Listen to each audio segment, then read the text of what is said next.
property, let's now proceed on how are we going to discover the difference of two squares. So we have the given of x plus y times x minus y. So normally we're going to use the FOIL method. First terms, multiply. So x times x is equal to x squared. Then outer terms, we have x times negative y. So it will become negative xy. Then the inner terms, we have positive y and positive x. So positive xy. Then the last terms, we have positive y times negative y is equal to negative y squared. Then simplify. So x squared minus xy plus xy minus y squared. So negative xy and positive xy can be simplified or equal to 0. So our answer is x squared minus y squared.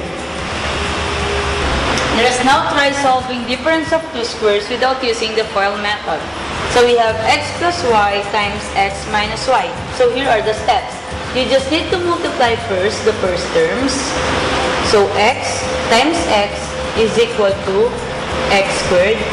And then you just multiply the last terms. Y times negative y. So positive times negative is equal to negative. Then y times y is equal to y squared. So x plus y times x minus y is equal to x squared minus y squared. So we will just get the same answer when we use the FOIL method. So now let's try to apply the difference of two squares. Given x plus 7 times x minus 7. Again, multiply the first terms. So x times x is equal to x squared. And then multiply the last terms. 7 times negative 7 is equal to negative 49. So x plus 7 times x minus 7 is equal to x squared minus 40. So now let's have the second example. We have 2a minus 3 times 2a plus 3.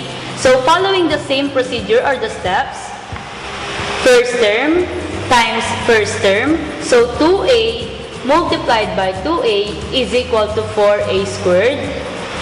Then multiply the last terms. We have negative 3 times positive 3. So negative times positive is negative. Then 3 times 3 is equal to 9. So 2a minus 3 times 2a plus 3 is equal to 4a squared minus 9. So our next example, we have 4x minus 6 times 4x plus 6.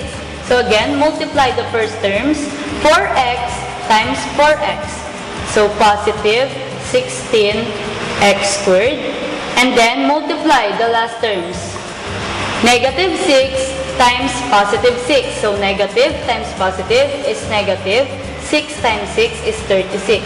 So 4x minus 6 times 4x plus 6 is equal to 16x squared minus 36. So our fourth example is 2x plus 6y times 2x minus 6y. Again, multiply the first terms. So 2x times 2x is equal to 4x squared. Then multiply the last terms. Positive 6y times negative 6y. So positive times negative is negative. Then 6y times 6y is 36y squared. So 2x plus 6y times 2x minus 6y is equal to 4x squared minus 36y squared. So our fifth example, we have 5m minus 7n times 5m plus 7n. Again, multiply the first terms. So 5m times 5m is equal to 25m squared. Then multiply the last terms. So we have negative 7n times positive 7n. So negative times positive is negative. Then 7n times 7n is 49n squared. So 5m minus 7n times 5m plus 7n is equal to 25m squared minus 49n squared. So for our last example, we have 9c squared minus 10b cubed times 9c squared plus 10b cubed. Again, multiply the first terms. So 9 times 9, 81. Then c squared times c squared is equal to c raised to 4. Then multiply the last terms. We have negative 10d cubed times positive 10d cubed. So negative times positive is negative. Then 10 times 10 is 100. Then d cubed times d cubed is equal to d raised to 6. So 9c squared minus 10d cubed times nc squared plus 10d cubed is equal to 81c raised to 4 minus 100d raised to 6.